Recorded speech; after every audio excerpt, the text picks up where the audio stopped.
both now and ever, and unto ages of ages. Amen. Our Father, who art in heaven, hallowed be thy name. Thy kingdom come, thy will be done on earth as it is in heaven. Give us this day our daily bread, and forgive us our trespasses, as we forgive those who trespass against us. And lead us not into temptation, but deliver us from evil. For thine is the kingdom and the power and the glory of the Father, of the Son, of the Holy Spirit, now and ever and unto ages of ages. Amen. If you have Go ahead, Father Costa, or Michael, if you need to introduce Father Costa. Yes, I'll do a quick introduction. Many of you already know Father Costa from our previous spiritual retreats where he has been a guest speaker. We're honored to have him back and thank him for agreeing to come and speak to us again. This topic is one that, again, is so important and something that Father Costa has a lot of experience dealing with, not only as an Orthodox priest, but as a clinical psychotherapist. And so he really does a wonderful job merging theology with psychology and bringing the two together, showing where there's overlap. And because of his experience, I know Sayidna has reached out to him to be a speaker at DOMSE events before. We're going to do the same thing today and ask for Father Costa to give us some really much needed insights on something that I think affects all of us and people that we know. So without further ado, Father Costa, please, if you would begin. Yes, Siedna, your blessing. God bless you. And hello, DOMSE participants. There's no place I'd rather be, and that's the truth. Sometimes people, think that if you work with serious topics as priests do, as counselors do, as other people do, that how can you do a funeral director? How can you do that? You're just going to get burned out. But not at all, not necessarily true, because it plunges us, it gives us the opportunity to plunge into the meaning behind those trials and the meaning behind suffering, the meaning behind the agony of mankind. And it leads me to kind of put a perspective on my own agony. So if I'm a funeral director and I'm looking only at death, I am going to get burned out, and unless I can look beyond that and think about resurrection too, and other things as well. So indeed, serious topics are also helping me to put my world and make sense of my world, because it is a very vulnerable world, a confusing world for so many people, so many ways of looking at relationships where there's just so much pain. What a privilege it is that we actually can do the work of plunging into the areas of that are important for people and getting a different insight by refreshing ourselves, wrestling with these things, and turning to our holy church for the treasures of that bring out and give us a lens to see things in the proper way. Have other priests, bishops to reflect with faithful people and our own experiences that can lead us to make sense of this world, because what else do we want? And then we can see it in the lens of God himself. So it is a joy to be here. I appreciate the opportunity. The topic of abstinence, sobriety, and intimacy. I want to begin with the latter word, because I want to begin today. I really want to emphasize a certain vision of how to approach these sensitive topics of intimacy, sexuality, addictions. We will get burned out if we don't realize where we're going, if we don't realize where these things lead to. So I want to begin by talking about intimacy, a precious word. I believe Father Hans made a very important comment when he said that the problem with pornography, it's actually not a pornography per se. It's a masturbation issue. It's a matter of self-centered kind of inward looking and what that does to me and how that makes me feel and the guilt that it brings along. So it's a masturbation self-control issue. I think that's right on target. It's a great insight. There's a flip way to see that. The counterpart of that, however, I might say this: pornography there's many great definitions of pornography, and I would certainly love to share those with you. But the one I'm going to say now is this: pornography is ultimately, it's an intimacy disorder. It's a relationship disorder. So we want to, what relationship disorder? Not just the regular kind that we see people kind of buying, selling, trading, getting up, figuring out how to relate to people, going through different friends. No. It's an intimacy disorder. Why do we even care about that? If we only knew true intimacy, it's like the saying of heaven and hell. If you knew how, if you have it, who was it that said, I think it was Father Anthony Canary said, if you had a taste of paradise, you would do everything to gain it, because you just had a taste of it.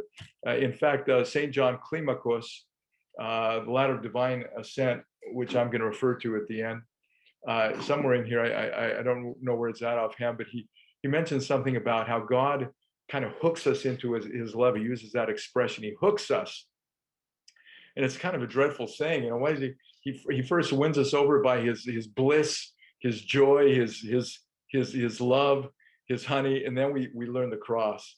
And St. John Climacus says as much. If we really knew all that was involved, who would want this? Except if we've had a little taste of it, then there's nothing we're not going anywhere. We're going to want it, right? So, a true intimacy, needs to be fleshed out a little bit. True intimacy is something that it's the background that is going to keep us going. If it's true intimacy, authentic intimacy. So I want to begin with an illustration. There was it's just an illustration, but I enjoy this. I actually used it one time years ago for a funeral homily because it fit in, and I want to share it with you. It's a story about a young couple. There was a dedicated, faithful, joyful, and there are such couples. It's so wonderful to see Holy Fathers when you see marriage and see the couple that really wants something good. They're sweet.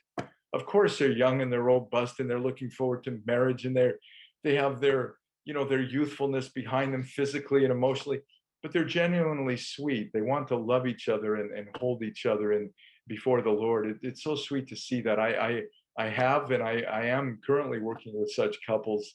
It's the greatest joy. Their sweetness renews me. And there is a story of a young couple that grew up in a rather small town where people knew each other, and they were an engaged couple, a young couple, but mature enough, and they were engaged. And the town was having a dance, a kind of a town dance, and it was close enough that the bridegroom-to-be came to pick up his bride, and the two of them were walking towards the dance. It was late afternoon, and they were on the way to the dance, going through a meadow. And as it turns out, there was a train track that came through the meadow. And you can almost guess where I'm going with the story already. The bride's foot got locked in and caught into the train track somehow. And when the train comes, it doesn't take long. And you could hear the train whistle, and you could hear screaming. The town people who saw this beautiful young couple walking off at a distance, could hear them screaming and the frantic, but trains, of course, cannot stop, and they go fast.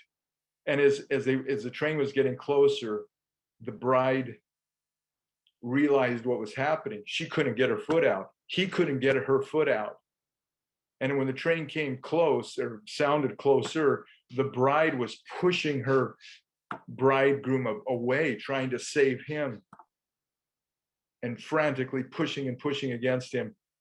And he would not have it. He tried to the last minute to take her foot out, and we could see the train was there. The story is that the townfolk could see him and her embracing one another, holding each other tightly, and the train did hit them, and they did not survive the sad story that the young couple could not make it to the dance. But I share that with you because I think it's a little story.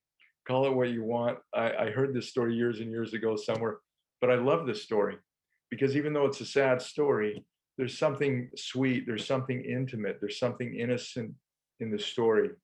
This bridegroom, they were trying to save each other. And they held each other, they embraced each other, They looked at each other and they died in each other's arms with an embrace. I take that to be maybe a good illustration of intimacy. Intimacy is being able to see me, into me see. And they died holding each other in great intimacy. So if that couple would have survived, uh, like all couples, they would have had the trials, the temptations, the failures, the inner discovery of my weaknesses, the shame that comes through life inevitably because I'm not perfect, and the mistakes that I make. And they would have had to deal with all of those things, of course. But this image and the starting point of their union together is based upon into me see, seeing each other, the great importance of being able to see each other. I recall the scripture passage where when Peter denied Christ, our Lord, for the third time. Remember, there's an interesting little detail there. The betrayal takes place, the cock crows the third time, and it all comes together, with the crowing of the cock. And it said that the Lord turned and looked straight at Peter. And then that's when Peter really realized everything. I used to have an icon. I actually asked my presbytera earlier today where it went to. I think I gave it to my son, but it was an icon of just that, the Lord. It was just the Lord. It was in the picture, but you could tell it was like when he looked at Peter and betrayed. It was not an angry face, but he looked at Peter, the one who just betrayed him. But our Lord looked at him and there was a big giant tear in his eye, but he could see him. And we don't stop seeing and be seeing.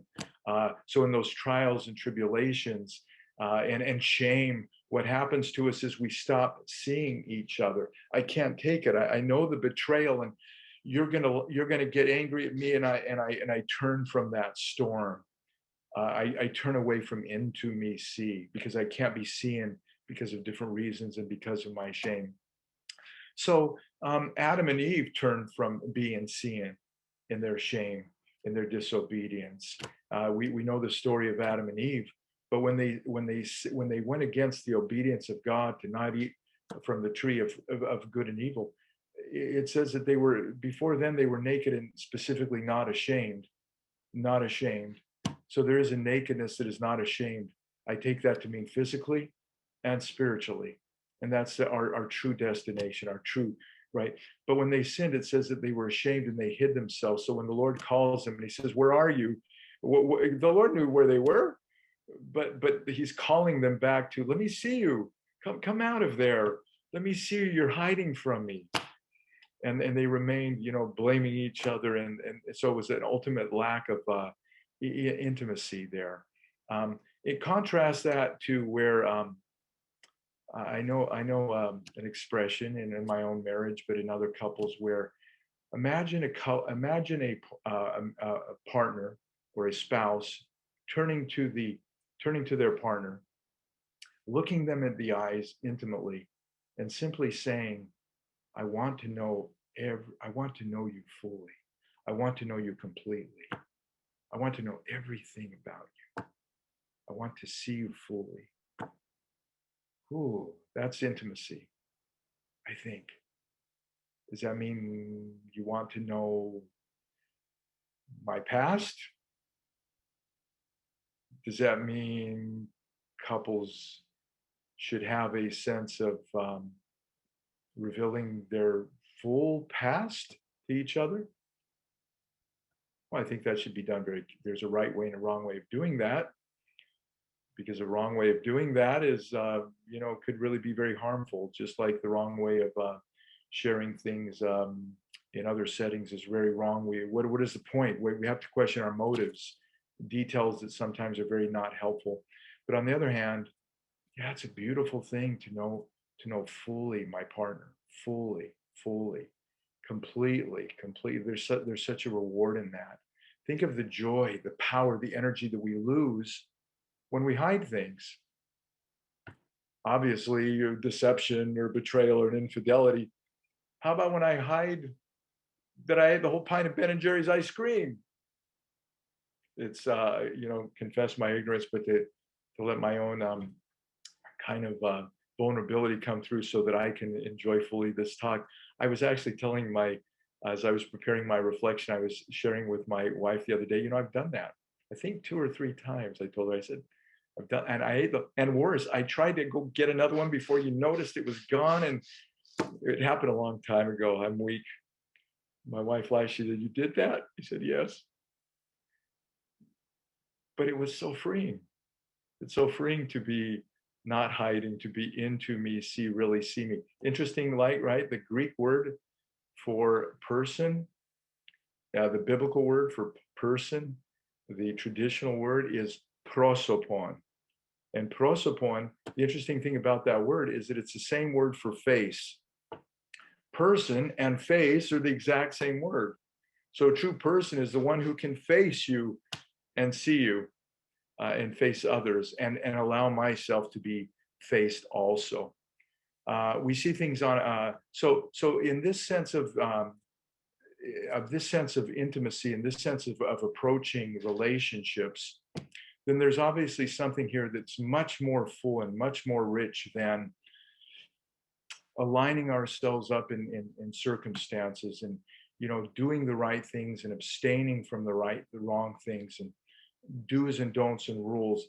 What I've been talking about, sharing about intimacy, lifts up a union that is far past circumstances or rituals or avoiding the wrong things and doing the right things. So let me offer a word of that according to our title. I think it's kind of a nice, it gives a little bit of a fuller meaning to the word intimacy, to kind of contrast it with a couple of other words, hence our title.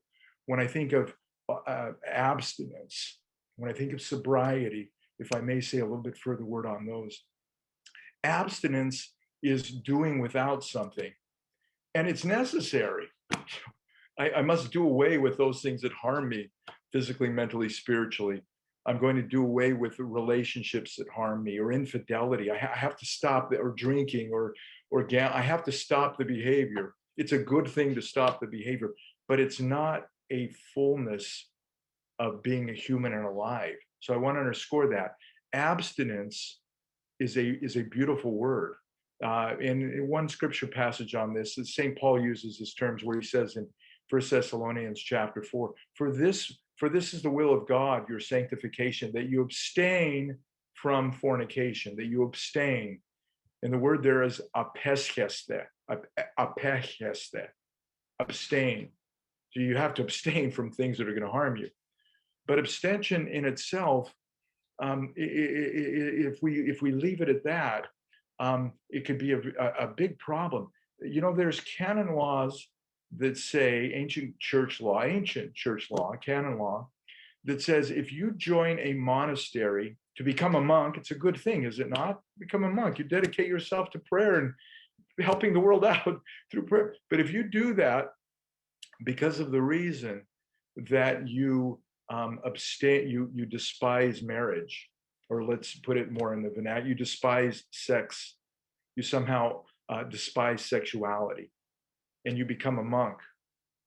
It's an interesting thing. Not one, but several church laws, Council of Gangra, Council of Laodicea, the church law says you can't do that.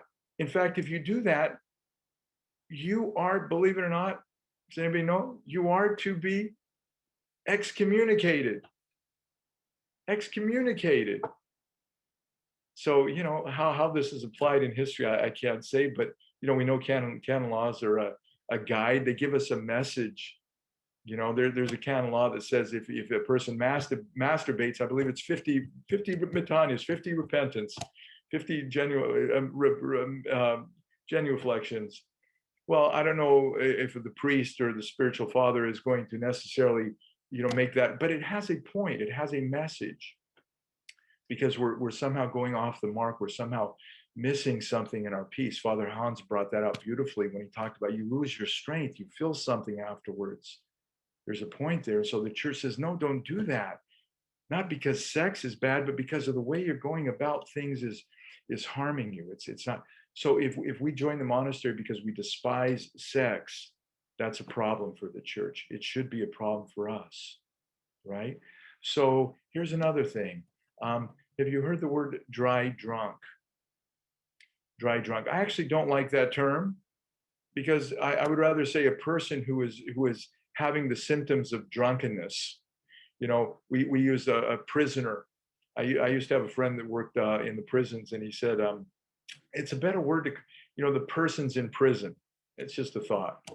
Persons in prison, persons who are drinking, persons who are depressed. How we word that, I think, is rather important. Actually, I'm depressed. It may be more helpful to say I'm depressing. So there's a distinction between myself. But the phrase dry drunk, it actually means somebody who's not drinking, but they're not healed. They're actually experiencing withdrawal symptoms and things that are problematic. So they're not healed. They're not fully healed, even if they're not drinking. A person can be in recovery, and sometimes it's confusing to people. They're in recovery. Recovery must not be working because look, they still say quirky things. They're still obnoxious. Their relationship, they don't know how to be well. It's true. If you're in therapy and you're learning how to refrain from those things, it doesn't necessarily mean you're healed. It doesn't necessarily mean you're healed, because healing is something much fuller than that. There was a great quote by C.S. Lewis where he talks about a man who was, redeemed. And he says, it's not just like you're making a sick horse run faster. You're actually putting wings on a horse, he says somewhere. But at first, those wings might look really awkward. They're heavy, their shoulders, and he doesn't know how to fly. You still got to learn to fly, because you still have to kind of stand up from your consequences. And so simply to not drink, simply to abstain from, simply can just underscore this with one more illustration. Have you ever heard of something called sexual anorexia? Well, I'm not going to dive into that term right now, but we could. I'm going to give you a list of some things to see in the chat box if people want to pick up on a few things that I'll suggest. But sexual anorexia means literally, like if we think of anorexia with food, people who binge and purge. No, anorexia means I don't eat, and people tell me all around I'm thin, I'm skinny, but I still don't eat, and it's detrimental. Not everybody people who don't eat, not everybody is anorexic. That's a clinical term. Some people don't eat because it's not because they don't want to. They literally have medical issues and things, and it's hard for them to eat. And there may be other reasons why. It's not because they're anorexic experience necessarily, but a lot of times it is. Anorexia means I'm not going to eat. What is the purpose of that? It's very, very dynamic and complicated. Probably at the root of it somewhere, there's some sort of an experience, whether it's through childhood or later, where I've lost some control, and I need some sort of a control. And if I can't control anything, I can control my eating and what goes into my mouth. But that can be very harmful. And a person who, it doesn't mean I'm a bad person. Sometimes people do that because they just need they need some control. It's not a bad thing to have control in my life. We all need some control, but people are very confused what that control is. Even a sex addict or a gambling addict, they're not a bad person. Maybe that's a good way to look at it. Not necessarily a bad person. No, they're a vile person. They tore their. But if you can realize it, where do I begin to take on these tendencies, these habits, these coping mechanisms? Probably because I was overwhelmed, and people take on anger. I know a man who grew up with his brother, and his father was very abusive, and the older boy, he was still a boy, but he protected his brother, and he stood up to his father, and he got beat up a lot, but he also got tough, and he got angry, and he would stand up against his father and protect his little brother. And so that anger was a good thing. It was protecting his little brother. But what happens to that boy, that young adult, that man, when anger stays there? When that coping mechanism, what happens to a person when they're infused with anger? It's going to be a problem. What happens when I turn to porn? I've turned to comfort, whatever it is sensual. I turn to that because I need some comfort. I'm overwhelmed. There was a man I know who said that he turned to pornography because in the room next door, I know this is really crass. By the way, I meant to mention, I forgot to. I think like Michael was suggesting, it's good to talk about these things in frank language at times, with wisdom though, parents. If I would think that an older teen, for instance, maybe could benefit from hearing some of these things because that's their world. But it's a maturity level. A younger teen, probably not. So it's real. I really leave it up to the parents. But you know what I'm saying. This may not be for small ears. But I know a man who, his mother would bring home men in the next room, and this poor young man would hear his wife being beat up. Not his wife, his mother being beat up by this man that she would bring home. How do you cope with that? In this case, the mother opened up the boy's bedroom door, gave him a magazine, the wrong kind, and said, look at this, it'll make you feel better. And she closed the door. Isn't it interesting how in our tradition the Lord says, don't judge, don't judge. We have to discern. We have to know that this mother is not well. We have to know that she's bringing men home, first of all. This is a very deranged, worldly mother, very unhealthy, very problematic. Do people who are that deranged ever become whole and clear? Do they ever? Of course, we have to believe they can and do. So even in that sense, what do you tell a mother like that? But back to the boy. The boy needs to cope. So he takes up this type of magazine, this type of sexual magazine, and now he's hearing violence and receiving some sort of comfort at the same time. How tragic. Because now as that boy gets older and develops his physiology, he's going to associate sexuality and comfort to violence. So for some people, the only sexuality I know is violence. So it's a coping mechanism, and it's a difficulty, but being abstinent in itself is not where we want to go. We want to develop an intimacy, a closeness, an honesty with myself and with other people. So anorexia and being abstaining from food and where it gets me sick, that can be a problem. I want to turn to intimate relationships, the very thing that I may have lacked.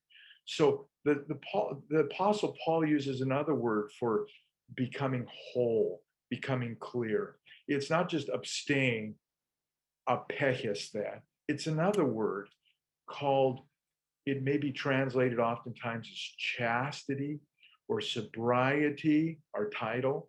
Sobriety, chastity. It's a beautiful word. And before I give you the Greek word, the biblical word, our liturgical word that we hear in places, I'll show you. The word means a sound mind, self-control, prudent, sensible, temperate, holistic integrity, chastity. It means all of these things. And you've heard of this word. The word in Greek is sophrosini. And when we translate sobriety very often, like in the prayer of Saint Ephraim, grant me the spirit of prudence, humility, patience, and love. Prudence may be sobriety, it may be chastity. But surely we're praying for more there in Lent when we say the prayer of Saint Ephraim. We are praying for more than just abstinence. We're praying for sophrosini. That's the word that's used there. We're praying for wholeness, completeness, wisdom. And there's just one biblical passage that I want to leave you with on this. So so in the Gospels, we've all heard, probably most of us have heard many times, all priests have heard because it's said 2-3 times a year. But in the Gospel of Mark in chapter 5, there is a Gerasene demoniac, right? The Gadarene demoniac or demoniacs. And in this story, this man who's very deranged, he's stripping himself. He's tied up, he's cutting himself, he's clothed, he's howling like a dog. And the townfolk keep him there at the graveyard, at the cemetery, representing death apart from them. And Jesus comes to see this howling comes from the lake. I imagine that the apostles were cowering in the back of the boat, but Jesus is not. He's going to this man and he heals him. You know the beautiful story. What is the first thing Jesus asks him, by the way? What do you think you're doing there? Howling, stripping yourself, putting on your clothes, shaming the man. That's not what Jesus did. That's not what Jesus did. The first thing he did is said, "What is your name?" That's pretty intimate also. Legion. I know you have many demons, and the story is that the Lord heals him. And when he heals them, the town folk came to run to see what was happening. These were Jews, probably, you know, as you know in the story, there's 5,000. This is the story of the 5,000 swine and herd and pigs. And, you know, what are they doing with pigs anyway? They're Jews, but they're there. And, you know, they come and see the man clothed and in his right mind, clothed and in his right mind. And they run back and they tell the people, and then they come, they didn't see the miracle, and they try to take Jesus and throw him over the cliff. But he's clothed. Now he's clothed. Where did he get clothes? Where did he get clothes from? He's in a graveyard. He's stripped. Did Jesus turn back to, hey, do you guys have some extra grubs back there? This man is stripped and naked. Maybe.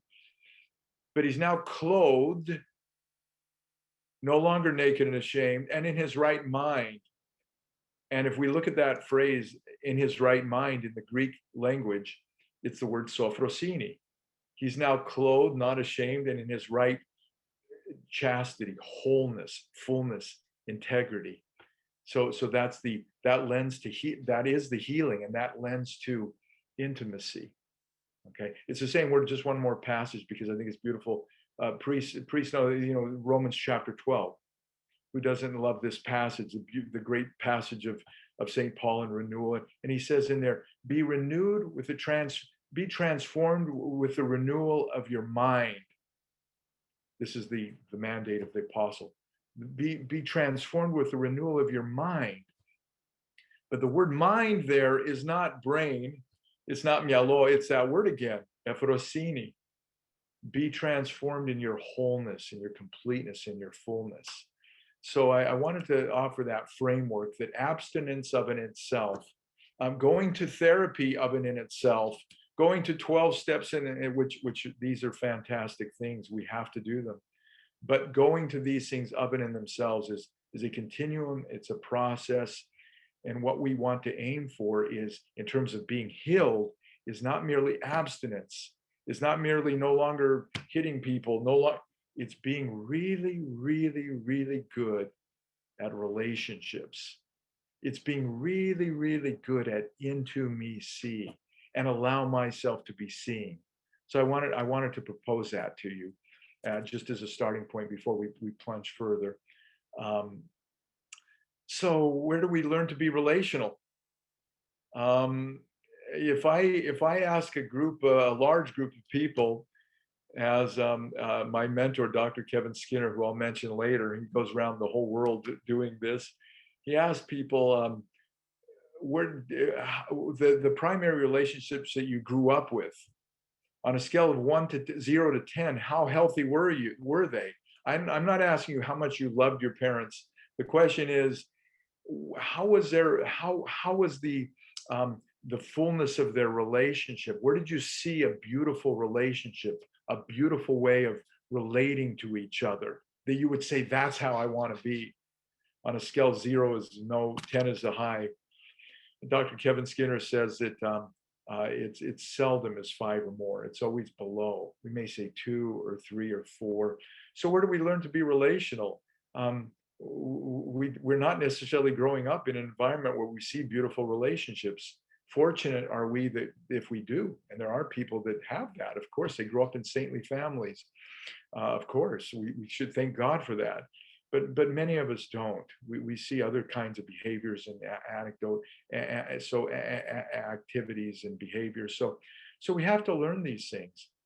And before I pause, just quickly, before I really kind of plunge into some things that I want to say about intimacy, I'm going to just say two more quick anecdotes. One is back to Adam and Eve. In the story of Adam and Eve, you know, where they were hiding from God. Did you ever notice that they listened to the serpent and they were taking advice from the serpent? it's interesting. Well, they're like the serpent is talking him. God wants you to be like him. He's and they look at each other and they listen to the serpent and they follow and they act upon the serpent instructions of the serpent. Did they turn to God to ask? Did they turn to God in that dialogue? No, they did not turn to God at all. They dialogued with the serpent, but not with God. Why not? Anybody have any quick guesses? Maybe it's because they were lazy. Maybe maybe one of the real conditions of the fall, laziness. Good relationships are hard work.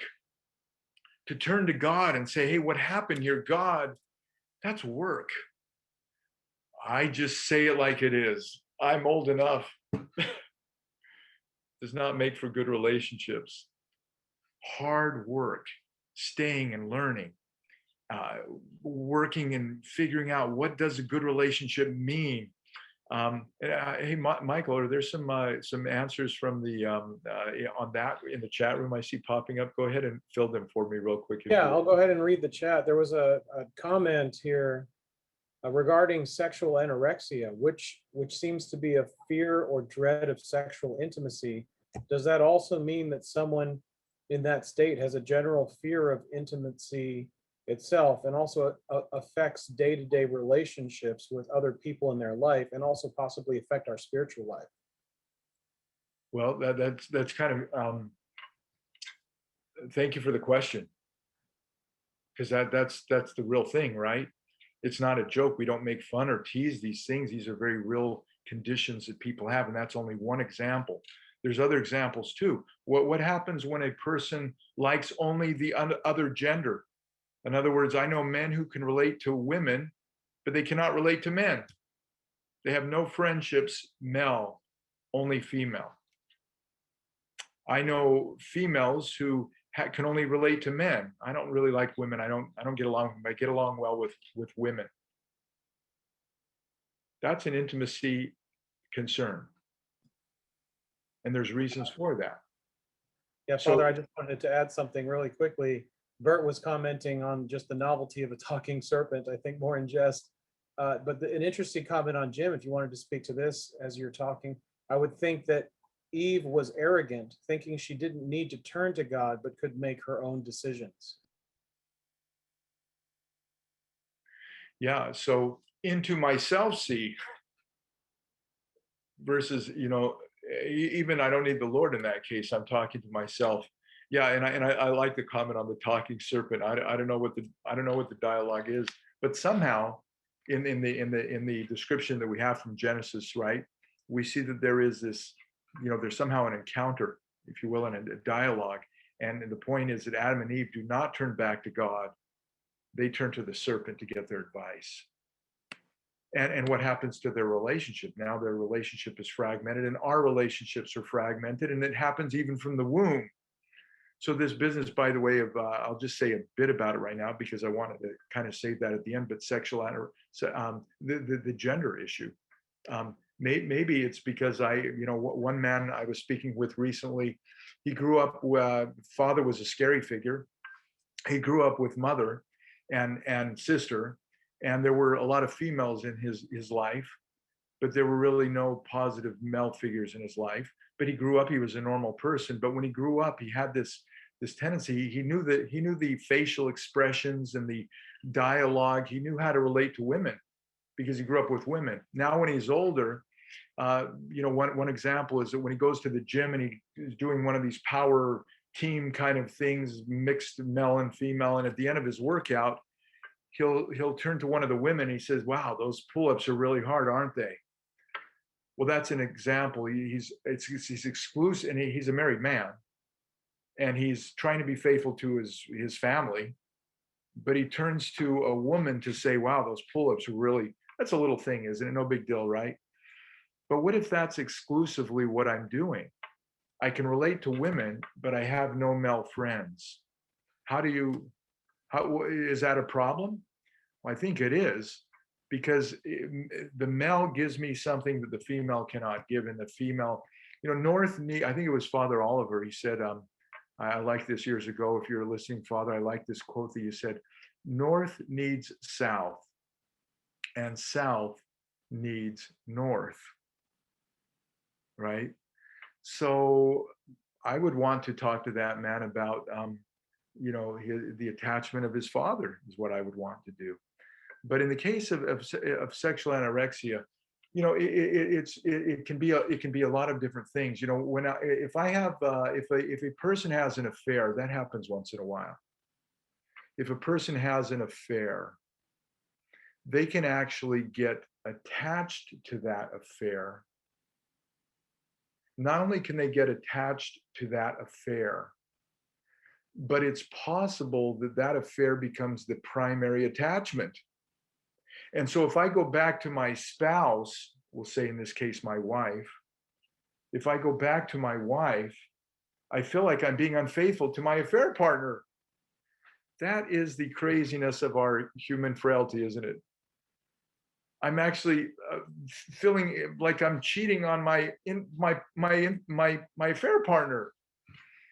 Well, that's one. And so when I go back with my spouse, my true spouse, I pull back, I pull away because of that emotional conflict, that emotional way of developing myself. Now, that's only one form of sexual anorexia. It can also be, related to the attachment that the two spouses have with each other and the way they relate to each other because they've hurt each other. You've hurt me. What happens when there's infidelity within marriage? My whole world is turned upside down. My whole foundation is turned upside down. And so, physiologically, there's actually physiology, the sphinxis system of my body. Now I'm afraid. And when I'm afraid, my autoimmune system kicks in to where I can no longer control if I go into a freeze mode, I cannot, that's not voluntary. I'm frozen. I might be able to still move my legs and somehow go somewhere, but I'm frozen inside emotionally. And that freezing is lodged in my body because I'm afraid. And the first ingredient for any healing is to be safe, including in therapy. If a person is not, or with a priest, you go to a priest, you have to feel safe or you're not going to. It starts somewhere. But you've turned my world upside down. So what do I believe now? There's nothing that I believe in. But I don't want people to know this because that's going to be more embarrassing. And so now I'm hiding that and I'm bearing all this and what's happening to my body. Energy that's lodged in and staying there, and eventually it comes out to where that trauma, if it develops into a post-traumatic stress, am I safe even? Am I going to catch a sexually transmitted disease? I'm avoiding things that I used to do. I'm regurgitating the thoughts, or constantly. Those are the three symptoms of PTSD, and then there's more. My mind is hyper vigilant, and it's cognitive distortions. So if a person is in post-traumatic stress mode, their cognition is exaggerated and they lose sensitivity, and because they're so full of trauma and that energy lodged in their bodies. And that's it. If a person is truly in post-traumatic stress, then if I give them my car, you can do Dr. Basil van der Kolk in his seminal work called The Body Keeps a Score has an illustration where if a person is in deep trauma and they close their eyes and you blindfold them and you give them a set of keys, they cannot tell you, they cannot make sense of what those keys are. I mean, anybody of us can, it feels like a key, but the cognition is not as full and now there's continuums how this works, but trauma is energy going through our bodies. Did you know that Deb Dana is a close worker with, there's a neuroscientist named Dr. George Porges, and he's developed a theory called the polyvagal nerve, and he explains the energy cycle of the body and what happens when we freeze. And I'm only going to tell you one snippet of it, and this is how Deb Dana reports it. Did you know that 80% of our energy flow, because our bodies are full of energy and they're moving all the time. Our body is communicating all the time. It's not just like my head hurts up here. You know, my head is somehow connected to the neurons and thousands and millions and billions of neurons that go throughout my whole body, right? It's all interlinked, but there's energy flowing in my body. And when I'm traumatized or scared, and when these terrible things happen, abuse and addictions and stresses, that energy flow in my body, did you know it's 80%? 80% of that energy flow goes from the bottom up to my brain, not the other way around. 20% comes back down. So my body is informing. It's part of the mind. My body is not. Pardon me. My body is not cognitive. My body is not. Logical. But there's another word for that, because my body is intuitive, informative. And so Dr. George Porges, he develops this word, neuroceptic. It's not perceptive. It's not perceptive in the cortex of the brain, but it's neuroceptive because it intuits, it informs, and it goes up. And so my body changes. There's a whole point there. And then what happens to my relationships is the point. So if a person goes into a coping mechanism because of fear, a person goes into a coping mechanism. Now, my body is, let's say I'm as young as, because the earliest exposure to pornography nowadays, by the way, you know what it is? It used to be 13, but the best authorities that speak today, like Patrick Carnes, he says nowadays it used to be 11 to 13. Now he says it's 9 to 11, the earliest exposure to pornography. That doesn't mean you're necessarily addicted, but the earliest exposure. So addictions can happen much earlier. We don't really call youth addicts. Even when we test them clinically, we're actually not supposed to call them addicts. But you can see that a teenager can very well be addicted to pornography. But let me use an easy example. If a person's AA, Alcoholics Anonymous, which has been around a lot longer, they say if a person starts drinking and becomes an alcoholic at a young age, let's say you're 14 years old, mentally there's a freezing that takes place cognitively where that your development stays in a sense frozen. And so if you go through treatment and unblock the energy flow that is the negative, your body and your ability goes all the way back then. How does a 14-year-old know how to be intimate? How does a 14-year-old know how to be relational? So there's a lot to think there, right? So I'm gonna pause there. I wanted to say I'm gonna pause there, and then I'm gonna say one more word about youth before I plunge in, if there's still time, to the topic of the 6 intimate disorder, intimate stages. I'll pause there if anybody wanted to make a quick comment or a follow-up on any of that so far. Father Costa, there's a couple of chats that I didn't read out loud. I'll read one from Father Philip Pelican, who said, referring to Adam and Eve, they didn't dialogue with God because the seeds of self-sufficiency were already beginning to take root. They were intrigued about the possibilities the serpent was suggesting. And then Charlene says, the forbidden fruit is more desirable because she was hungry and could see it right in front of her and had no control. It's easier to converse with the serpent, who is more tangible. There's some comments there that were in the chat, and if anyone else wanted to unmute, we could also hear from you now. Yeah, thank you for those comments. I'll just pause there. If anybody wants to pick up on those for a few minutes, that's fine. If you had any comments on those chat comments, that's fine too.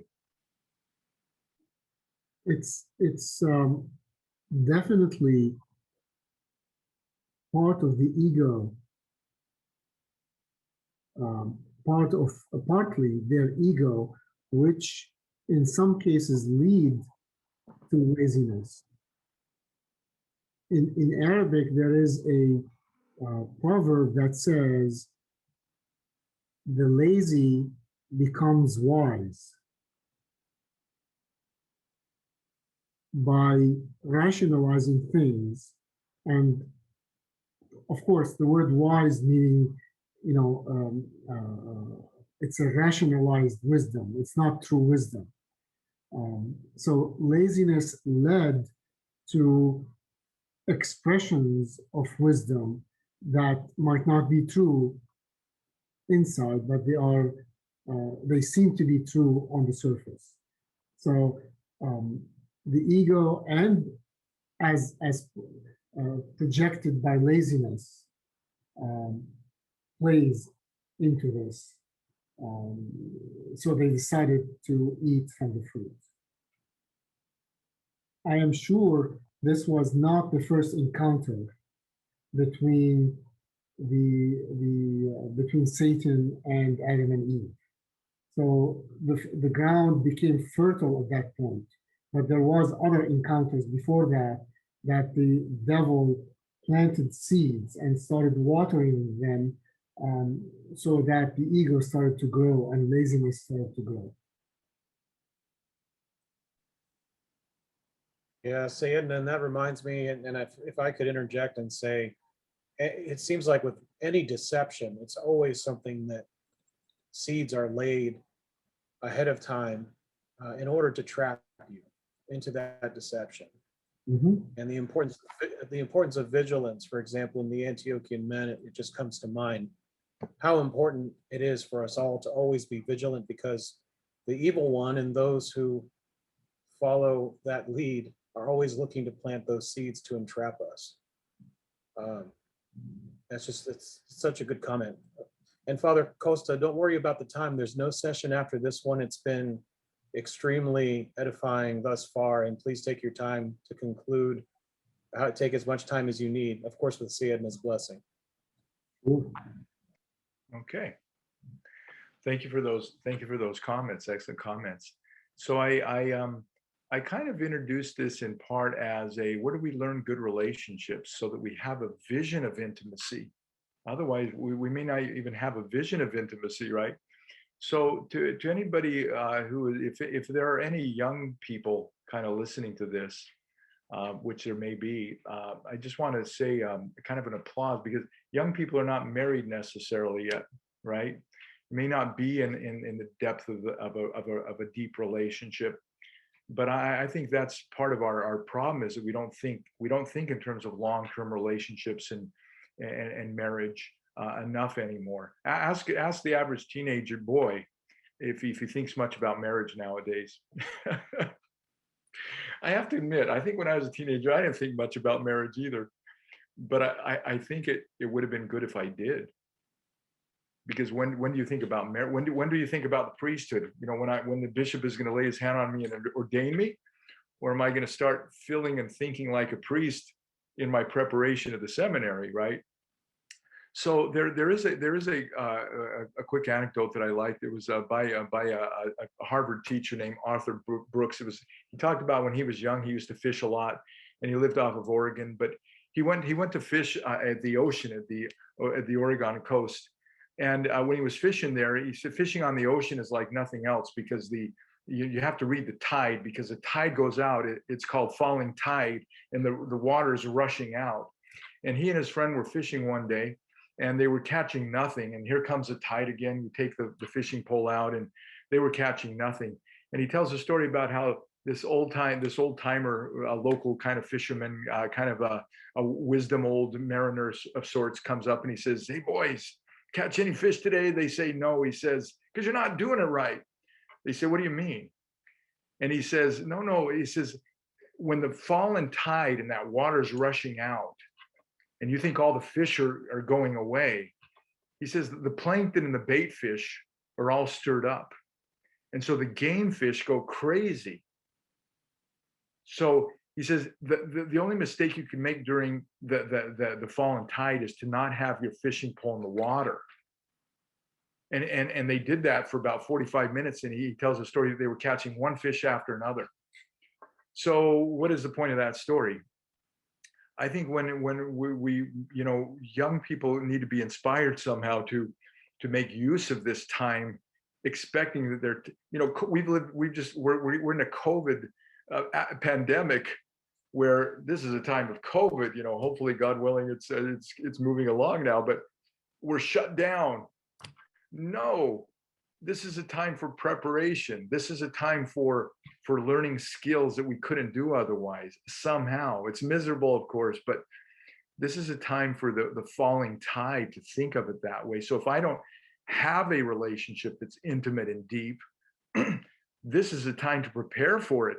Not necessarily like some clients. I work with a number of clients who spend money on different dating services, and that's fine. I've actually, well, it may be fine. Let's say that it can be very, very challenging. I know I've actually met some couples that I know who found a very good partner through a dating service, a very committed relationships, and God bless them. Most of the time, I feel a whole lot more concerned though. So I'm working with one man, for example, men that I've worked with, and they're spending a lot of money and a lot of time working on dating services, one person after another. There's a lot of worry behind that. There's a lot of energy behind that, right? It's like meeting this person, what are the expectations, getting to know them, sending pictures ahead of time, is that good? And just a lot of thought behind it. And one man, I told him this, I said, hey, you know what? I knew him pretty well by now. And I said, how about if we use this time to start taking care of unfinished business in your relationships, with your parents, with other women that you've dated, with the misfortunes that you've had in those relationships. And they're still there. They're still there. Some of them, they knew what I meant.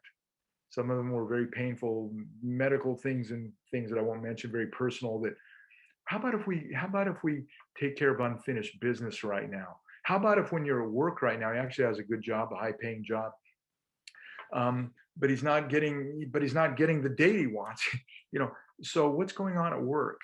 Well, I'm waiting. There's an older lady there who's actually wanting to help him and mentor him to do well in his work. I said, tell me about that older lady. We got talking to him. Can you see this older lady as an important person in your life? Not just the dating girls. Can you see that older lady as, to use a phrase by Metropolitan Anthony Bloom? He says the most important person in your life. He uses a different phrase. He says the only important person in your life is the person in front of you. I share that with clients a lot.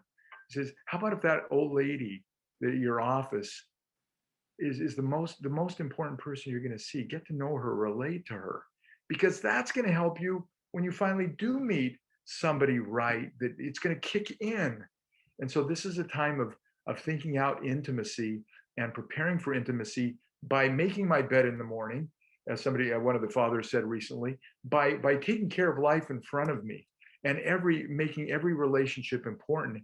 And then I'll be more prepared for intimate relationships. So with that, I would like to turn to share with you what I will call 6 types of intimacy. And if you want to, as a therapist, I've long been concerned with focusing so much on sexual intimacy that the people we've forgotten, or we never even knew that there's other forms of intimacy. And this will help us understand sexual intimacy, because so healthy couples, can envision and handle the things that I'm about to say. To do this really fully would be if we were to do this at a retreat, where in each one of these categories, I may ask couples to rate their kind of scores on how effective they are in these various areas of intimacy, and share that with each other. That would not be appropriate for all couples, because couples who cannot sit with each other and have a regulated kind of conversation where they're not yelling at each other and fighting each other, it's best if they don't do. But I'm sharing this because it's a vision of intimacy that'll give a platform and a basis for relationships in general, and sexual relationships in particular. And my feeling is that by sharing this gives a reference point for understanding sexual addiction, because this is everything that sexual addiction is not. Okay, so I'm going to share with you, if I could, this idea of 6 types of intimacy. If you could just share that chart briefly, Michael. And I don't know if there's a way of putting it in small print on the screen so that people can see that. Great. Okay, so I'm just going to mention, yeah, that's great, Michael. You can either leave that on or take it off for a few minutes as I walk through these. So as you can see from the, looking at the bottom, psychological intimacy, verbal intimacy, emotional intimacy, intellectual and cognitive, spiritual intimacy, and sexual intimacy. If you would, I'm going to start at the bottom, except that I'm going to save that one for last, the psychological intimacy. The word psyche, psychology, actually, by the way, it's a good word because it comes from the word psyche, soul. It's actually not the study of the mind and how the mind, it's the study of the soul. So it's a beautiful word, right? A biblical word, psyche. But I'm going to save that category for last and allow me to first jump into verbal intimacy. This is the talking, sharing of daily experiences. I can have verbal intimacy, and I can have with a clerk at the store. I can have it with a neighbor. We can talk about football games, gardening practices, knitting, everyday things, positive things as well as negative things. But I have verbal intimacy where I'm just talking with people about everyday life, right? And it's a good thing. It's a necessary thing. Except for I know one man that I was working with, and he tells me that he has his phone on, and he talks to a friend of his, a male friend, non-sexual, just 8 hours a day, 8 hours a day.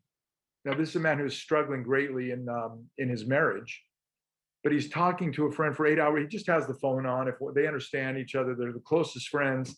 They've only met each other once, but the 8 hours a day, I'm talking to another human being somehow. Phone is on. Somehow more comforting, know somebody's there. But when he goes home, what's there? He has nothing to give. There's nothing we can talk about. We have nothing in common. Well, he feels that way for a lot of different reasons, including the fact that he's had an affair and still has not admitted it. But I asked him this question. I said, oh, so-and-so, we'll call his name George. It's not. I said, George, how was your day at work today? Oh, and he started telling me about his work. And I said, oh, I didn't know that. You're a mechanic at work. What is that like, fixing things that, they just call on you to fix them, and they do until you get it right? And is there anything you can't fix? And I started asking open-ended questions. And the conversation went on for 20 minutes. And I said, George, that was I want you to know that was actually a very fascinating conversation for me. Very interesting what you did. I'm a stranger. You just talked to me for 20 minutes about your day to day at work. What's going on when you go home? I think you see my point. So verbal communication is there's an issue there, but generally speaking, verbal communication, verbal intimacy is a communication starter. It can begin dialogue. When couples are having problems, sometimes we just want them to start talking with each other, because when couples have major disconnects, what happens? They stop talking with each other. So a person might say, I didn't like work today. And you can say, well, tell me more about work, right? The man I was speaking with earlier, he told me that he went home to his family, who he's very disconnected with, and he said, I really don't like my work. And his father said, well, there's a lot of people that don't like their work. So shuts down his communication. He's getting the message, I don't really care about your day. I don't really care about your pain, but sharing things is valuable. How good are you at opening conversations and just sharing things with the people you love in general, and with people who are close to you, intimate relationships? How good are you at allowing conversation to take place where you're interested in sharing and interested in being shared too? So this first step of verbal communication is actually necessary. There's a researcher named, and I'll pause briefly at the end of each of these, but we want to get through all 6 of them to make my real point about the last one. But there's a researcher named Dr. James Pennebaker, and he actually did research on people who do not share verbal things. And it's interesting, there was in a college, there was a woman who was trying very hard to get into a college sorority group. And she did, but her friends didn't get accepted. And so she couldn't share that because she didn't want to make her friends feel bad. And according to research and studies medically, that can actually affect your immune system. It can actually hurt your immune system when you don't share things positively. So what is it like if I win the lottery? And I know I'm going to share it with you, but if I share you that I won the lottery, you're going to all want a cut of my lottery because you all like Father Costa, right? So, but I'm good for that. I'll still have a few millions left over. There was actually a man who won $1.6 billion in my hometown of Salt Lake City, Utah. It wasn't all that long ago, I guess. And he won that. And let's say he doesn't tell anybody.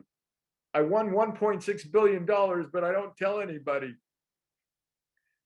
Wow. What happens?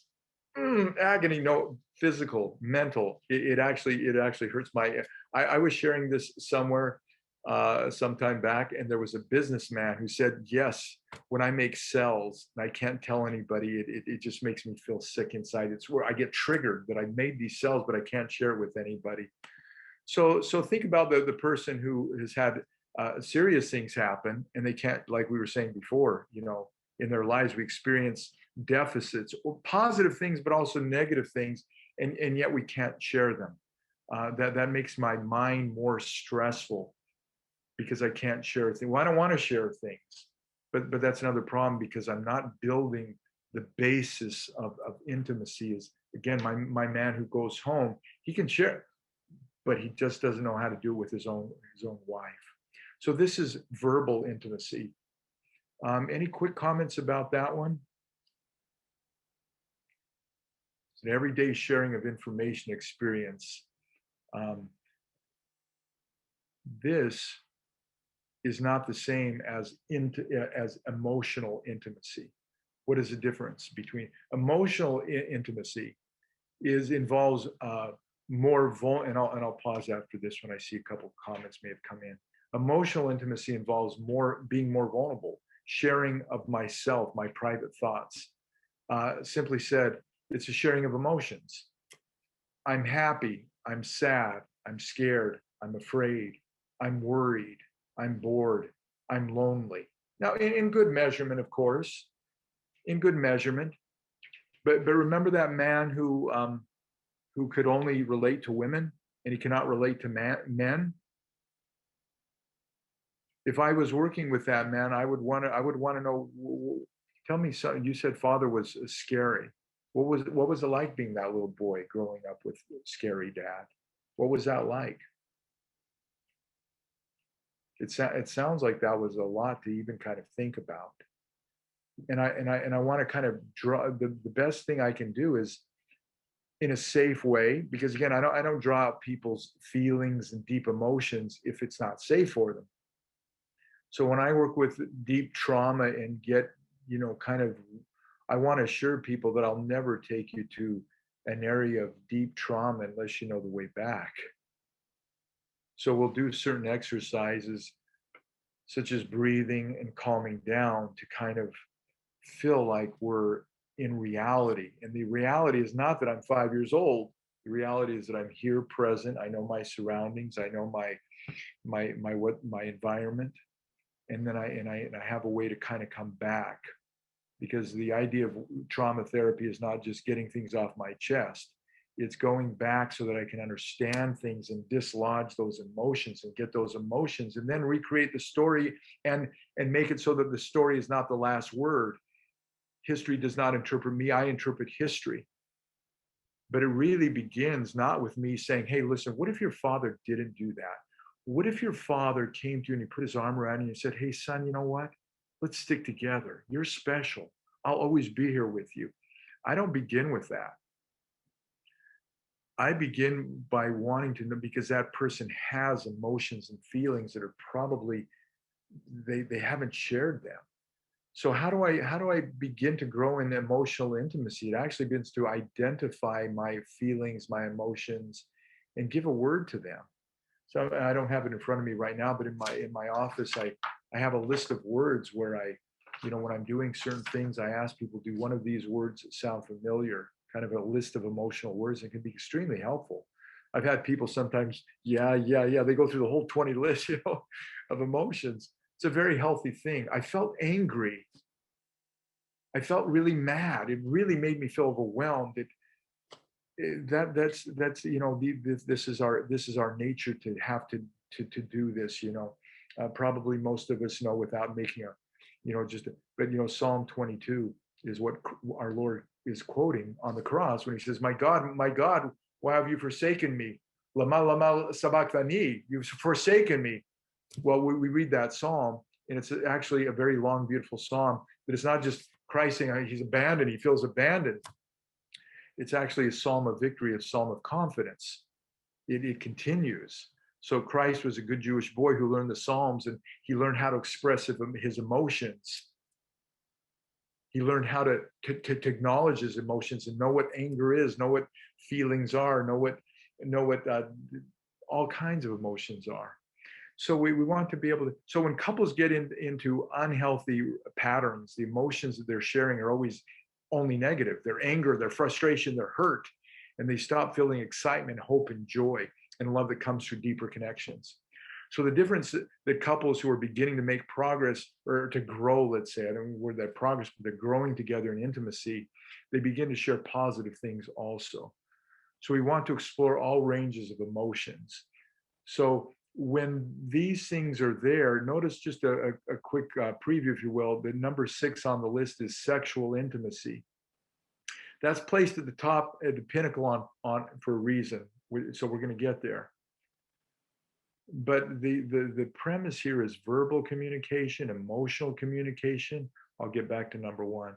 So these are simple things that are happening with couples that are healthy and not happening otherwise so much. Does anybody have any comments on the first 2? I don't know if there was 1 or 2 in the chat box there, Michael. Yes, Father, there was a comment. Be interested if what you would have to say on this comment. Addictions are not the disease, they are symptoms of a deeper disease. Addiction is often an attempt to self-medicate or self-heal without God. They block true intimacy. What would your thoughts be on that comment? I think you're right on the money. I use the word coping mechanism, but it's the same thing you just said, if you think about it. We have to go somewhere. I have to cope, and but then I develop patterns, and I develop behaviors, and then I develop beliefs and self-beliefs, because cousin with an addiction is a pattern of going somewhere to behave, and then eventually I develop, there's no such a thing of doing that without a belief that comes with it. And usually that belief is I'm not good enough, or I'm no good. And when we draw that out of people, by the way, that's the best thing I can do with, if people can actually draw out not just their behaviors, admit that. How do you admit that anyway, when it's so shameful? I hope there's time we can get to that. But when you can get to your beliefs, I was working with a 15-year-old boy. I won't go through the story just because of time, but he was emotionally abused by his father, and in sharing with some of his events that he shared me, and I asked him about his events, and I said, well, how did you feel when Dad told you you're a piece of garbage and this, and how did that make you feel, and what did you believe about yourself? If I just say that coldly, I don't know what I believe about myself, but I got really connected to this 15-year-old boy. It's a true story. And I asked him, what do you believe about yourself? What did you believe, or what do you believe about yourself? His answer, he said, that I'm evil. Oh, is that not breaking? What is it like for a 15-year-old boy to walk around believing that he's evil? I'm evil. I'm evil. That's my self-belief. Wow. So thank you for that good summary. Maybe I'll go intellectual and cognitive intimacy is a sharing of ideas, dreams, and goals. This is where couples share their thoughts, maybe a couple's bucket list if you're in a bucket list, or at least their goals and aspirations, what they're doing. There's a beautiful book that was, well, it's a long book and I'm still reading it, to be honest. Actually, Dr. Kevin Skinner turned me on to it, but it's a 14-hour audio book, but it's really interesting. It's called The Millionaire Mind by Thomas Stanley. And he surveys millionaires, lots of them, hundreds of them, thousands of them. It's fascinating. And they oftentimes, 95% of the millionaires have been married over 20 years. It's kind of interesting. But there's one couple that they went to art museums and they found up and coming artists, and they would purchase their artwork. And because they were up and coming, they were buying at a lower price, and the artist products the products continued to increase as the artists became more popular. But it was like an athletic event. Who's the good player that's going to be famous one day? And they could scout out the good artists in their infancy and buy their paintings, and then eventually make money on it. That's what they did. But the point is, they did it together. That's a stimulating sharing of goals and doing things together. So when couples share that type of intellectual stimulation with each other, they're sharing a deeper kind of intimacy. Their dreams, their thoughts, maybe even they talk about plays together. Some couples have actually done plays together. So that's a nice thing, that doing things together. One couple ran a marathon together, and they finished it together holding hands. Wow, I thought that was pretty touching. So this is the sharing together of intellectual things that are stimulating and sharing things together. So spiritual intimacy. What we're looking at here is creating a spiritual bond and connection between us. And when we do that, we deepen the intimacy between us, and it strengthens us and solidifies us. I wonder if so many couples who have problems looking back up at that top rung sexually,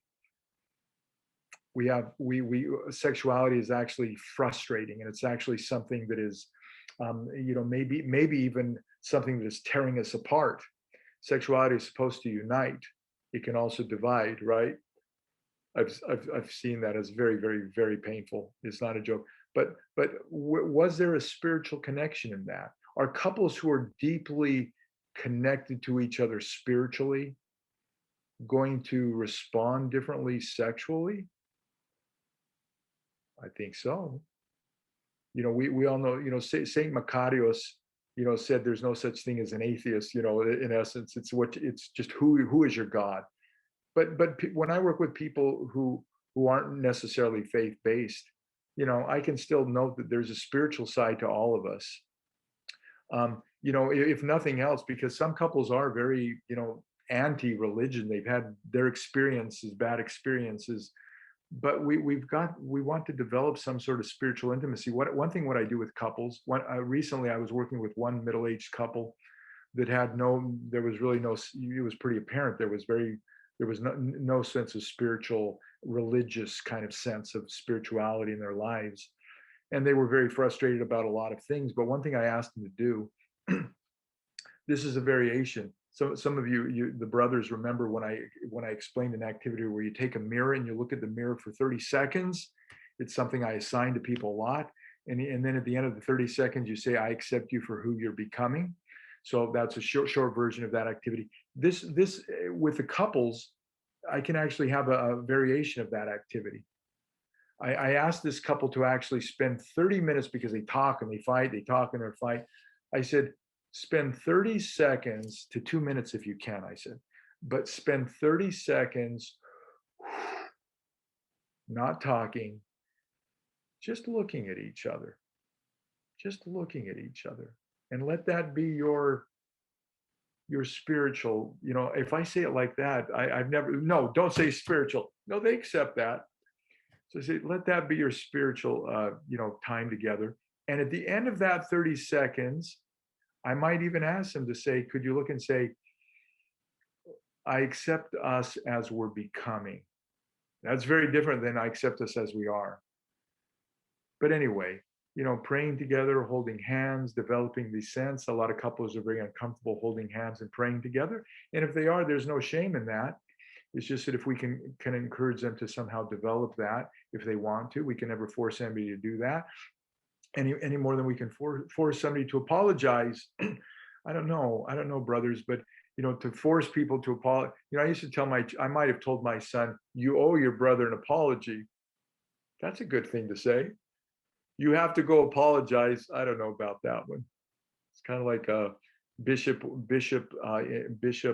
mandated, marriage counseling. It's like court ordered mandated.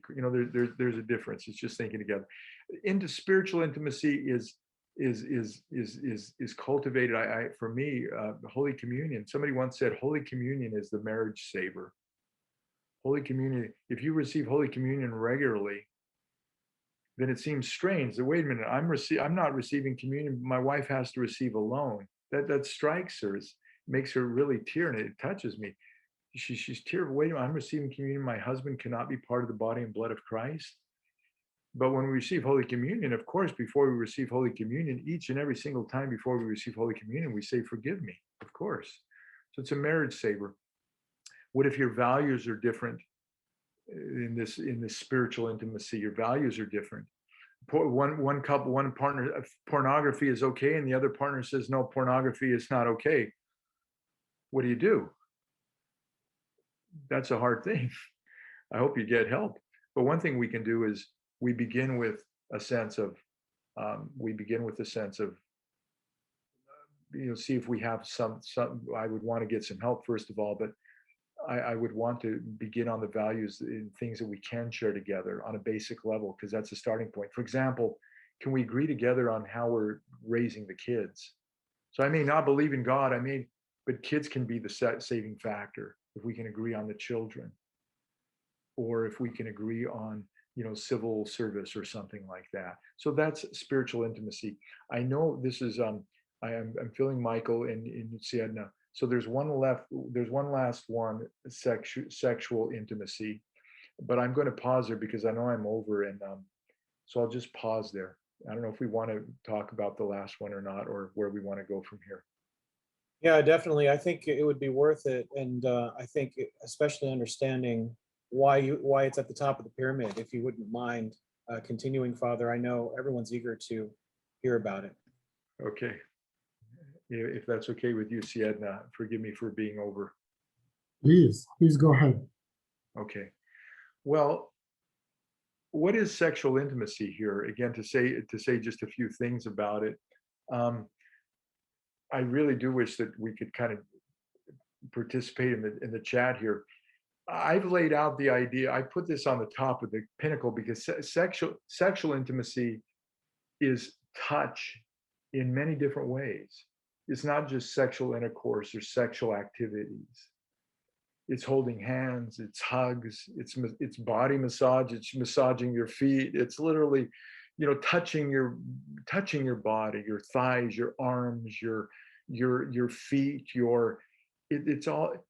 Couples who are not good at that or can't do that because of other things, maybe what I can do is to ask them to stand back to back with each other, just to get used to touching each other.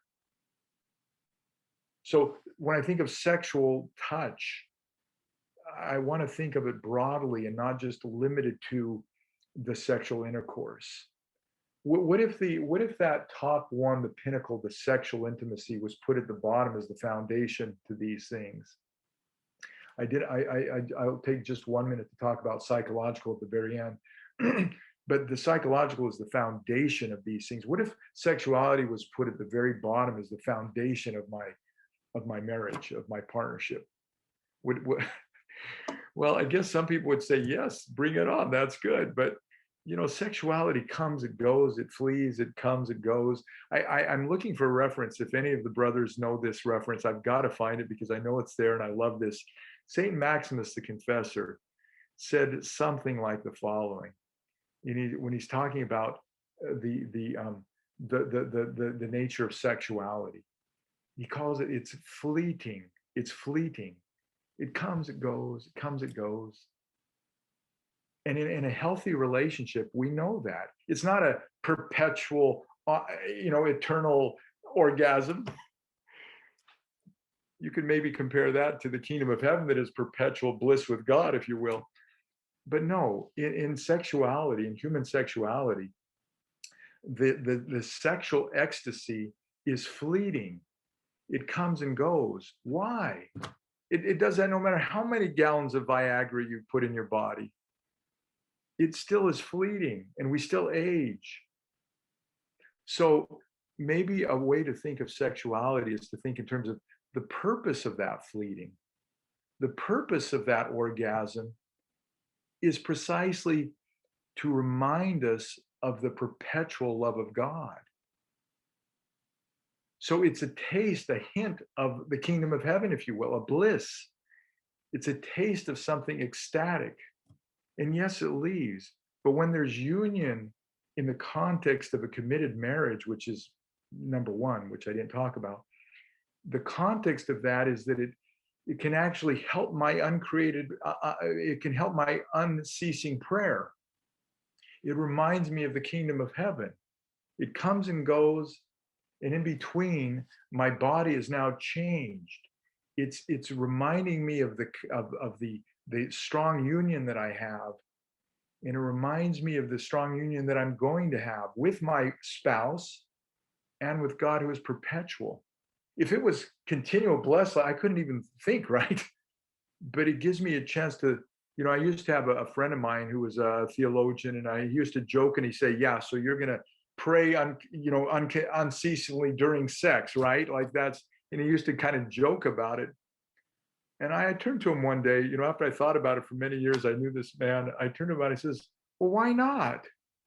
What's the alternative of that? It's not verbal, but it's the presence of God. And so sexual intimacy cannot be just physiological, or else it's reduced to something that's going to flee away from me for good, in the sense of my relationship and the meaning of that, and it's going to die out in its meaning and its sense. Do you know that in prostitution, this is the last anecdote I'll throw in, there is prostitutes do not kiss. They don't kiss. How do I know that? Because I know people who work with that field specifically. It's just an interesting phenomenon if you think about it. They don't kiss because I'm going to pay somebody. It's not about intimacy. It's about orgasm, divorced from intimacy. And so it doesn't include things that it includes a lot of problematic things. Now, somebody could argue and say, no, that's good, but I don't think so. I don't think so. If we look at addictions, it's not bliss, it's hell. Okay. So in spiritual intimacy is when spiritual intimacy is realized, when all of these things are together. They're not divorced. In the Orthodox Church, we don't like to divorce the church from Scripture. We don't like to divorce the hierarchy from the people. We don't like to divorce Holy Communion from the teachings of the church. We keep things together. We keep the marriage service itself in a context. And so the intimacy that I want from sexuality, I'm submitting, can only really be fulfilled when all of these other intimacies are actually in place as foundational. And then it becomes a celebration that is eternal and lasting.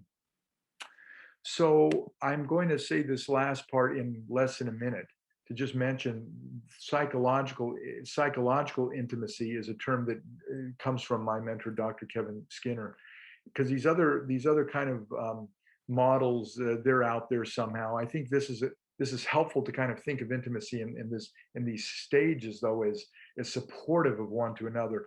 But the psychological intimacy that we want to say here is that it actually includes four parts: trust, honesty, loyalty, and commitment. Trust, honesty, loyalty, and commitment, which again, there's no time to talk about those. But if those are not there, not only would sexual intimacy going to fall apart, I'm going to end up arguing and fighting till as a dominant note, but all these other intimacies are not going to be found, they're not going to be supported fully. So the psychological intimacy is the undergirding of truth, honesty, loyalty, and commitment. So without that, is sexual intimacy going to last and fulfill, really? People have to make choices. But these are the things that undergird There, I thought I lost you for a second. So that's my presentation. I'll pause there. I'll pause there. Well, Father, there have been a few comments here in the chat. Charles says, with trauma, it is important to share my story, not the story. This way you realize negative energy that would otherwise build up in you. I'm not sure if you have anything to say on that comment, but on the importance of sharing my or the person's story, not the story. I wish I could to speak to the writer because it's a beautiful comment. Trauma healing, the work of the therapist essentially is, I want to know the story, and every story is unique. We can talk about stories, but actually what happens in addictions is that I start feeling like nobody else knows this story, because my shame, your shame cannot compare to my shame. I am not about to share my story. And there is an antidote for that, by the way, which I didn't get to it. I wanted to read it out of St. John Climacos. But when my shame is so big, I cannot share my story. I can't do it. I have to do it. I have to share that story. But how can I do it when it's so shame-filled? Does anybody have an answer for that? I have a comment, Father, just thinking about it. You know, I have a friend who's a counselor and is working with a lot of people, and some of them want to bring in factors like their parents or shifting the blame to, you know, what other people have done. But ultimately, this friend who's a counselor says, no, they're there to talk about the person in front of them, and they want to hear, no, what we're here to talk about you, essentially, not blaming other people for your decisions. So I guess in response, I would think about taking responsibility, taking ownership, and more looking at myself instead of others and what's under my control. That would be my thoughts. I immediately identify with your friend who has the counselor. You know, and another dynamic that we didn't even talk about is what you know, barricades of intimacy. You know, like sexual anorexia. You know, relating only to the one gender. Another one is the theme of enmeshment, where you know, let's say a man, it can be a woman too, but I'm enmeshed with my parents where you know, I can't break off and have the intimate relationship with my spouse because I'm enmeshed with my parents. It's a whole theme, except for you remind me of it, Michael, because some people say, well, go to counseling and bring your parents in too. No, don't bring your parents in too. Go to counseling and then work with your spouse, and then you can respond to your parents. So in that order is something to say about that. But yeah, that's wonderful. That's really helpful. There's some other comments here. Charlene says, going back to finding the right person. I'm an older person. This is Charlene speaking. I'm an older person and have felt that all things I've done were very fair to men. Why has this never happened? Would you say it is God's will, since everyone seems to be married? Thank you for the very thank you for the very special question, because people do experience this. It's so hurtful to feel like, is it wrong to want somebody? We're created to hug people. We're created to want a partner. So I feel the genuineness of that question, and I really appreciate it. Siedna, would you like to comment on that by any chance? Not everything that happens is God's will. That might be a shock to people. There are things that happen that God allows to happen, but it might not be His will. So we cannot attribute everything to God's will. Sometimes we approach things the way other people don't approach things. So we have to distinguish between the fact that it is God's will or God allows it. There is so much evil in this world that happened, but God allows it for one of two reasons. One, to prevent a bigger evil. Two, to cure evil. So that is not to say what happened to you, Charlene, is evil. I'm not saying that at all. But sometimes what happens, God allows to cure something. So you and your spiritual father alone can determine why this happened.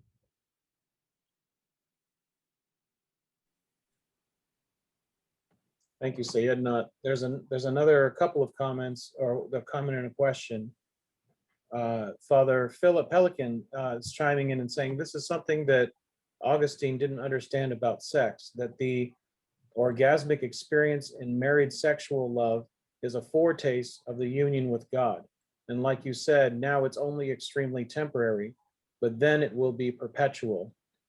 Augustine saw sex as a necessary evil for procreating children. He missed the boat completely. I would certainly agree with Father Pelican. And then there's a question, how do we, quote, go back to the basics, unquote, and start to rebuild our intimacy with our spouse from form a stronger foundation? Where do we start?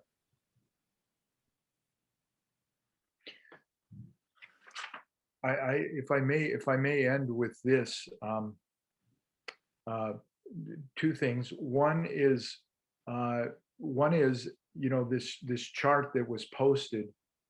I can kind of share in dialogue about these things even on my own. If we were to retreat center, I would literally take it in sections and ask people to kind of discuss these things one at a time. But we can do a lot just on our own by taking these concepts of the 6 types of intimacy and share and talk and think about it with our spouse or our partner. But I do have another answer that, in the end, and I'm gonna actually, if I may, I'm gonna tie this into the previous comment with the person who asked about, well, why isn't this working out with marriage? I'm trying, we all have different crosses. I think the comments by His Eminence were really so essential for us to realize. I mean, this isn't just about what I see going on. It's about how God works things out. This is ultimately about our salvation and how the Lord is working things out. But in order to keep remembering that, in order to come to have, how do we deal with these things that are just so painful, or betrayals, or I'm married to a person who has done terrible things and has embarrassed the family and is an addict and is spending money.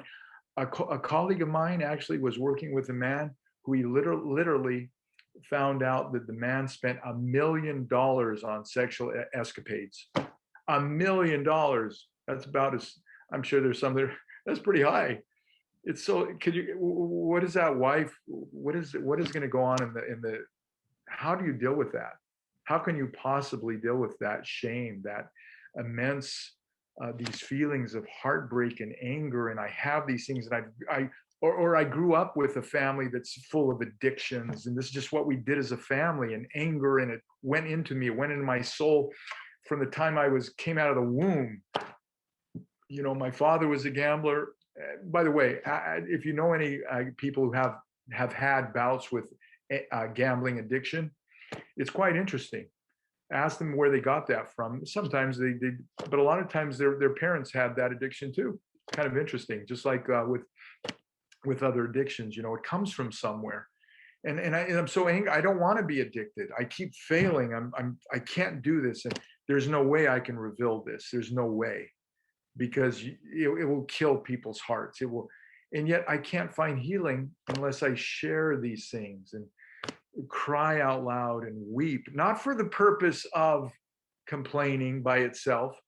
Pardon me, but there's a very, very, very famous therapist named Vicky Tidwell. She has a very popular podcast. She said it's called Beyond Bitching. Beyond Bitching. I actually love it, and I love the title, because her whole point is, we're not here just to complain about how bad my husband is. We're not here to complain about how bad the world is. We're here to be honest. And so the question is, what are you doing this week? Well, my husband, but what are you doing? How are you doing this week? That's what I want. How are you doing this week in your struggle about wanting a girlfriend or a guy and you can't have it? Well, the answer is, and I'm really stretching this, but if I promise it's my last word, may I read a final, to end with this, may I read a final quote from St. John Climacus that summarizes, I think, the answer to your quote. Where do we begin and where do we end? How are we going to really pull this off? How are we really going to do this? I think there's an ingredient that we really need. And I have a quote here that is probably my favorite quote in the whole world from St. John Climacus, Ladder of Divine Ascent. I'll shorten it a little bit to maybe 3 paragraphs. Would we still have time that I could read that quote, Your Eminence, Your Grace? Please do. Please do. Okay. This is seeing in step 4 on obedience in the Western Classics. It's on page 94. And the saint tells this strange story. And tell me, Michael and Siedna, and I know Father Hans is listening, does this have anything to do with DOMSE? I think it does. But you'll love this story. So St. John says, above all, let us make our confession to our good judge and to him alone, though to all if he so commands. Wounds shown in public will not grow worse, but will be healed. This is St. John. Wounds shown in public. Now, he doesn't mean go on the Oprah Winfrey show and tell all your sins to the whole world. St. John Climacus is more wise than that. We don't tell everything to everybody.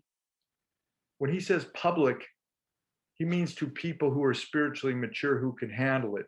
So listen to it. He says, in a monastery, I once saw a judgment that was truly terrible. And it was, listen to this. Oh my goodness. It was made by a superior, in other words, an abbot, who was good as a man and as a shepherd. And it happened while I was staying there. A robber sought admission to the monastic life. So I kind of think this guy was so deranged and he's just going crazy, and he goes out to the desert and he watches this monastery. You know, he's just kind of observing these people.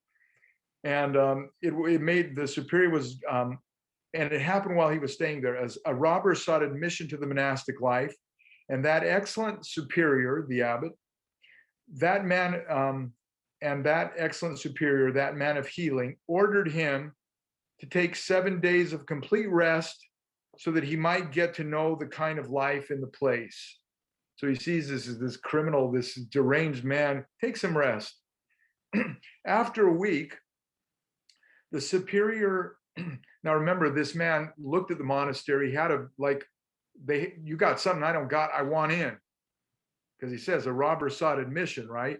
The abbot says, take a rest. After a week, the superior sent for him and asked him privately if he would like to live there among them.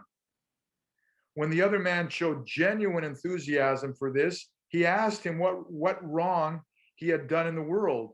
And on observing the ready admission of everything, he tested him further. So the abbot tells him, I want you to tell this to the brethren, he said. Since the other man had really come to hate his wrongdoings, the robber, and was not troubled by shame, he promptly agreed.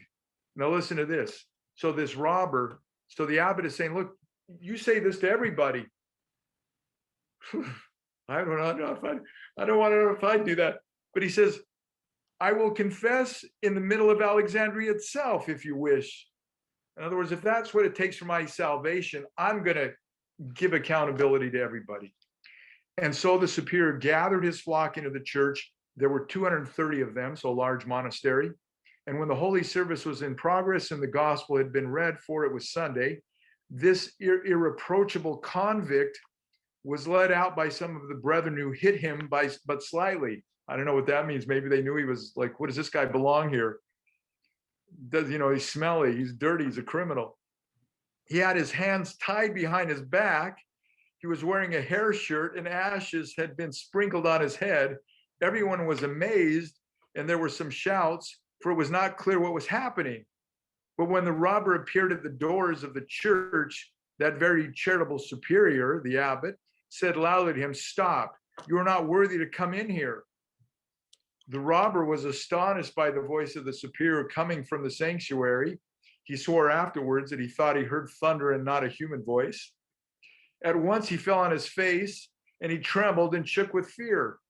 While he lay on the ground, moistening the tears with the floor with his tears, the marvelous healer turned to him, trying everything so as to save him and to give everyone else an example of salvation and true humility. So this man was coming to confess, willing to confess in front of everybody. Forget hiding my sins. This is the opposite of Adam and Eve, right? Before all, he exhorted him to describe in detail everything he had done. Now, this is not usually done because people wouldn't be able to handle it. This is a mature, close-knit monastic community.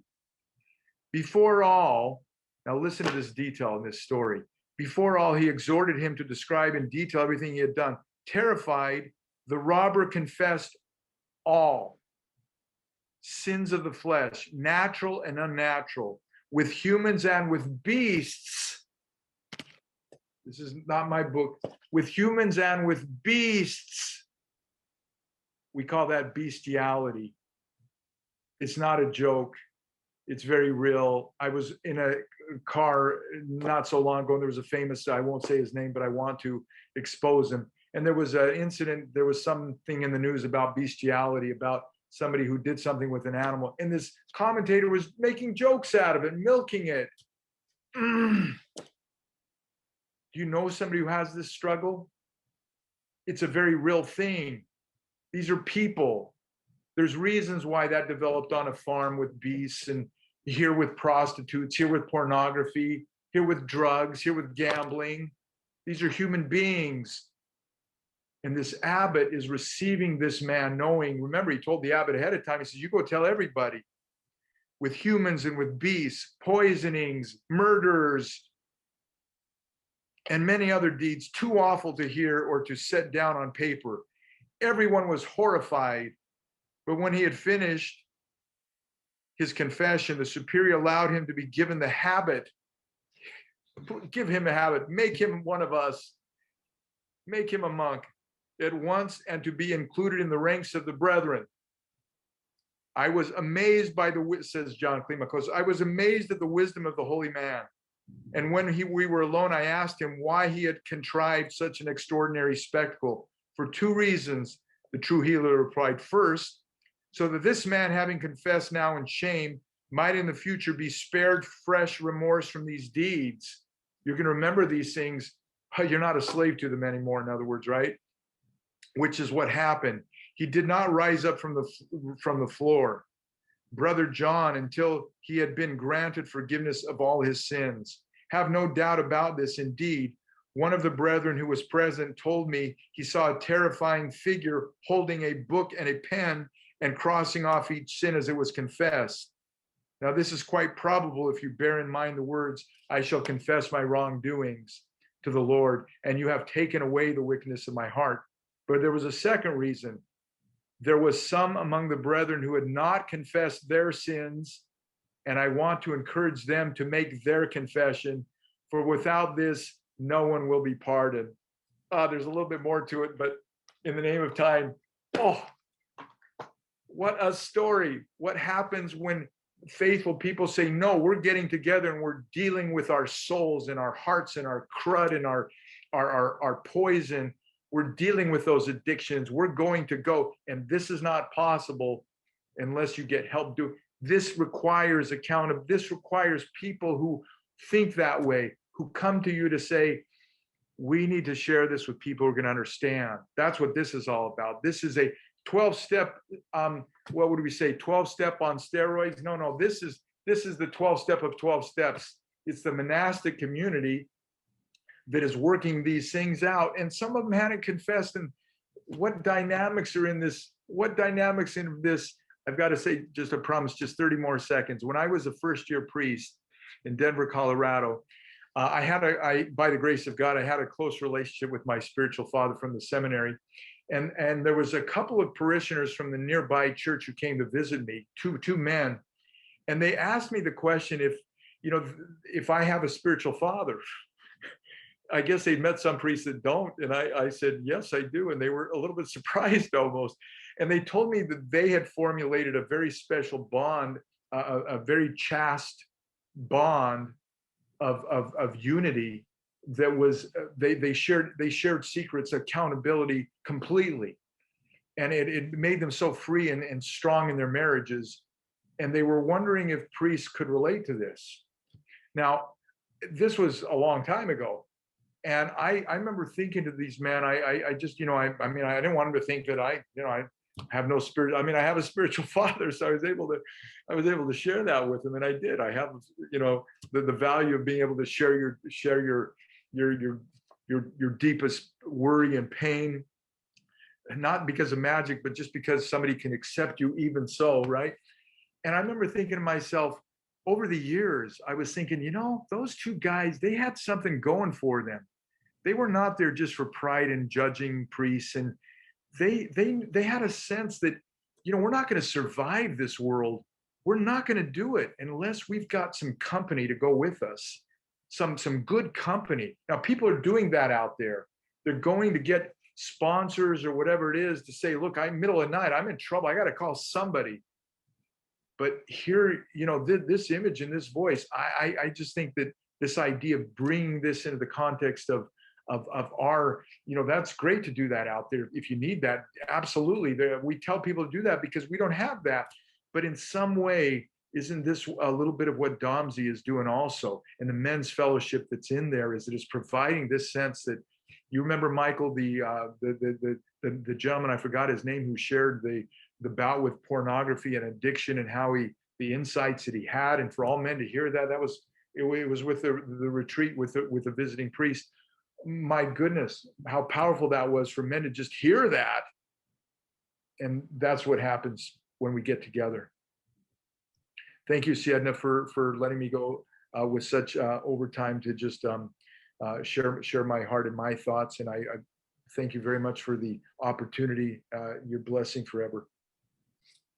My pleasure. We've all enjoyed the presentation immensely. Thank you so much, Father Costa. Thank you, Michael, and all our men. This has been so wonderful. Thank you. Let me see if Father, is there anything else you want to say, Michael? No, I just want to thank everyone for attending, and Father Costa for this powerful message, extremely moving, extremely helpful. On behalf of all the men in our diocese, I want to thank you from the bottom of our hearts for helping us to face these issues and to help us to understand them better. We hope that you'll come back and see us again many times in the future. Of course, of course. If Father Ernesto is listening, can you end us with a prayer? In the name of the Father, Son, and Holy Spirit. Lord of God, we lift this session up to you. We ask that the things which we have heard, we be able to apply not only in our lives, but we be able to help others as well. We pray that your Holy Spirit be present with us as we talk to people, as we guide them. And we pray most of all that you keep us humble and open to you. For we ask this in the name of the Father, and of the Son, and of the Holy Spirit. Amen. Thank you, everyone. God bless you. We'll see you tomorrow at 3 p.m. to close the PLC. God bless you. Take care. Bye-bye. I tremble for the fearful day of judgment, but trusting the compassion of thy mercy, I shout to thee like David, have mercy upon me, O God, according to thy grace.